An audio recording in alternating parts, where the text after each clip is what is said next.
Hello everyone. इस video में हम लोग कवर करेंगे class 9th English vitamin M. इसके टोटल 25 इंपॉर्टेंट पॉइंट्स हमने ले लिया है, उसे हम लोग डिस्कस करेंगे। तो let's start now. Vitamin M is humorous and meaningful story written by Asha Nehemiah. तो ये बहुत ही important humorous meaningful story है, मीन्स दैट बहुत ही हास्यपूर्ण स्टोरी है ये। नेक्स्ट है, the story revolves around Ravi and his 75-year-old grandpa. इस स्टोरी में जो है मेनली इसका जो मेन कैरेक्टर है रवि और उसके 75 ईयर्स ओल्ड के ग्रैंडपा, उसके बारे में बताया गया है। Grandpa is retired lawyer. Grandpa क्या होते हैं? एक मतलब रिटायर्ड मतलब सेनावृत्ति, मतलब हम कह सकते हैं कि एक वकील रहते हैं, रिटायर्ड वकील हैं। Who has spent most of his life independently, जिन्होंने क्या किया, अपना ज्यादातर जो लाइफ है इंडिपेंडेंटली स्पेंड किया है। Grandpa comes to live with Ravi's family in their small city flat. तो ग्रैंडपा जो आते हैं वो रवि की फैमिली के साथ रहने के लिए आते हैं और उनके एक स्मॉल सिटी में जो फ्लैट रहता है उस पे उसके वहीं पे रहने के लिए वो आते हैं। रवि's मदर विद्या, रवि का मदर का क्या नाम है? विद्या।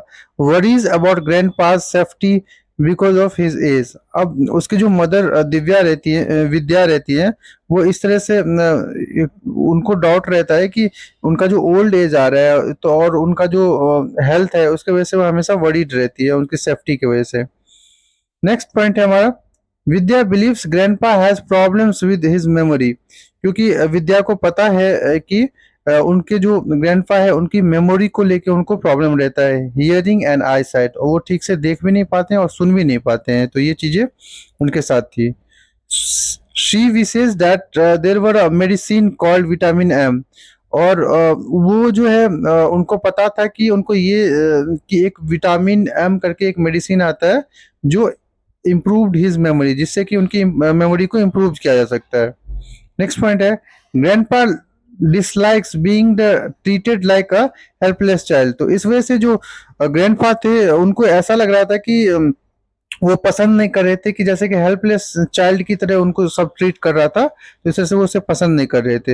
ही values his freedom and independence very much. उनको अपनी जो फ्रीडम और उनकी जो वैल्यू थी वो बहुत ही ज्यादा उसको पसंद था। Vidya tells Ravi not allow grandpa to go out alone. Vidya ने क्या किया था, उसको रवि को स्ट्रिक्टली बताया था कि ग्रैंडपा को कभी बाहर अकेले मत जाने देना। क्यों? क्योंकि उनको उनकी जो याददाश्त थी, उनकी जो आई साइट थी, उनकी जो हियरिंग प्रॉब्लम्स थी, वो उनके लिए प्रॉब्लम क्रिएट कर सकता है।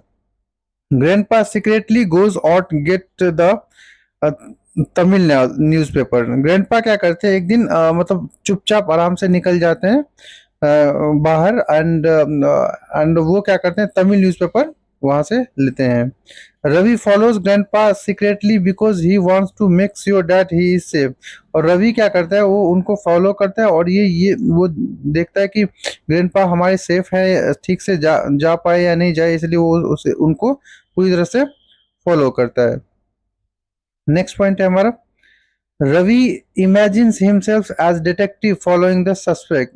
रवि क्या करता है, जैसे जासूस के साथ, जासूसी के साथ वो उनका मतलब पीछा करता है और चेज करता है कि देखता है कि वो कैसे कर पा रहे हैं और किस तरह से हो पा रहा है आगे उनका काम। Grandpa visit several places. Grandpa क्या करते हैं, बाहर जाके बहुत जगह अपना बहुत जगह मतलब अलग अलग जगह घूमते हैं ड्यूरिंग हिज आउटिंग, जब वो बाहर घूम रहे होते हैं, including park and tea stall. तो कभी वो पार्क जाते थे तो कभी और टी स्टॉल जाते थे, इस तरह से वो बहुत ज्यादा अलग अलग जगह पे घूमे। ही enjoys simple things such as the peanuts, tea, bananas and ice cream। उन्होंने जो सिंपल चीजें थी उसमें बहुत ज्यादा इनको मजा आया, जैसे पीनट्स हो गया, टी हो गया, बनानास हो गया और आइसक्रीम हो गया, इन चीजों में। Grandpa always also goes to the barber shop and later boards a bus. उन्होंने फिर क्या किया, पहले उसके बाद फिर वो बार्बर के शॉप भी गए अपने मतलब हेयर बनवाने के लिए, and then later boards a बस। उसके बाद उन्होंने एक बस को भी क्या किया, बस पे चढ़े।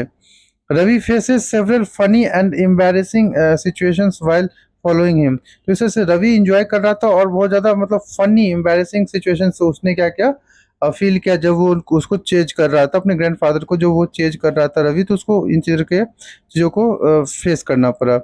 The incident shows that grandpa is still active. तो इस तरह से वो रवि ये देखना चाहता था कि ग्रैंडपा अपने दम पे क्या कर सकते हैं और किस तरह से लोग उनको ये बोल रहे थे कि ये कुछ कर नहीं पा रहे हैं या फिर मतलब ये डिसेबल है, इस तरह से वो जो हेल्पलेस फील कर रहे थे। तो इसलिए रवि एक बार देखना चाहता था कि वो कैसे एक्टिव है और किस तरह से अपना फुलफिलमेंट कर पाते हैं। Intelligent and confident. तो रवि देखता है कि ग्रैंडपा अभी भी एक्टिव है, इंटेलिजेंट है और कॉन्फिडेंट है। Next, Grandpa appears to know more about Ravi's secret following the Ravi's realize. तो इस तरह से ग्रैंडपा जो है मतलब उनको नहीं पता था कि रवि रवि किस तरह से उनको फॉलो कर रहा है और वो सीक्रेटली उनको चेंज कर रहा है। तो इन चीज़ों के बारे में ग्रैंडपा को रियलाइज नहीं होता है। तो देन नेक्स्ट है हमारा the story challenges the assumption that old age automatically means helplessness or incompetence means that इस स्टोरी में यही बताया जा रहा है कि जो ओल्ड एज जो बुढ़ापा जो आता है तो वो ऑटोमेटिकली एक तरह से क्या होता है, हेल्पलेस हो जाता है, आदमी असहाय होता है। और इनकॉम्पिटेंस मतलब उन चीज़ों को वो आत्मनिर्भर मतलब होना चाहता है, बट हमें उन पे केयर करना होता है। Grandpa remembers the important things. Grandpa जो थे उनको मतलब बहुत इंपॉर्टेंट चीज थी, वो ये सारी चीजें उनको याद थी। And remains mentally sharp and observants. और अभी भी वो ज्यादा अपने मेंटली जो बहुत ज्यादा तेज और ऑब्जर्वेंट थे, उन चीजों को ऑब्जर्व कर रहे थे। The ending contains an important irony. इस तरह से जब ये जो लास्ट पॉइंट आ रहा है तो इस तरह से बहुत ही ज्यादा एक इम्पोर्टेंट पॉइंट्स के बताया जा रहा है कि Vidya who worries about grandpa's memory forgets his birthday. और ग्रैंडपा को मतलब विद्या बहुत ज्यादा उसको ये ऐसा लग रहा था कि वो चिंतित थी उसके बारे में, बट वो उसका जो बर्थडे है वो भूल जाती है। Grandpa gives Ravi's a detective story book and cleverly suggesting that he knows Ravi followed him. और ग्रैंडपा भी एकदम से अलर्ट थे बिकॉज वो एक ओल्ड लॉयर थे, उनको भी पता चल जाता है कि वो क्या था कि उनको उनके पीछे रवि एक तरह से जासूसी कर रहा है। तो उस इसलिए उन्होंने उसको डिटेक्टिव बुक्स दिया और वो जानते थे कि वो उसको रवि उसको फॉलो कर रहा है।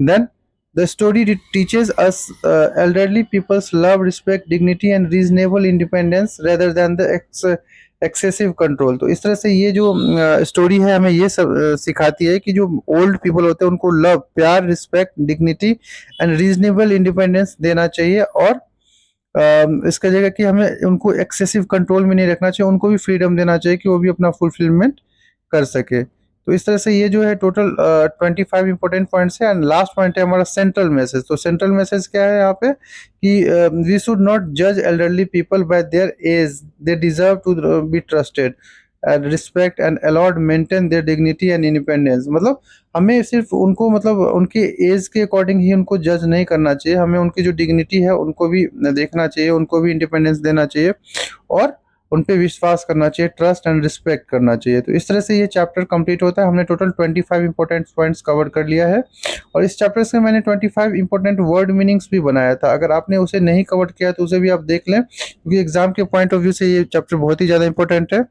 मिलते हैं एक नेक्स्ट वीडियो में।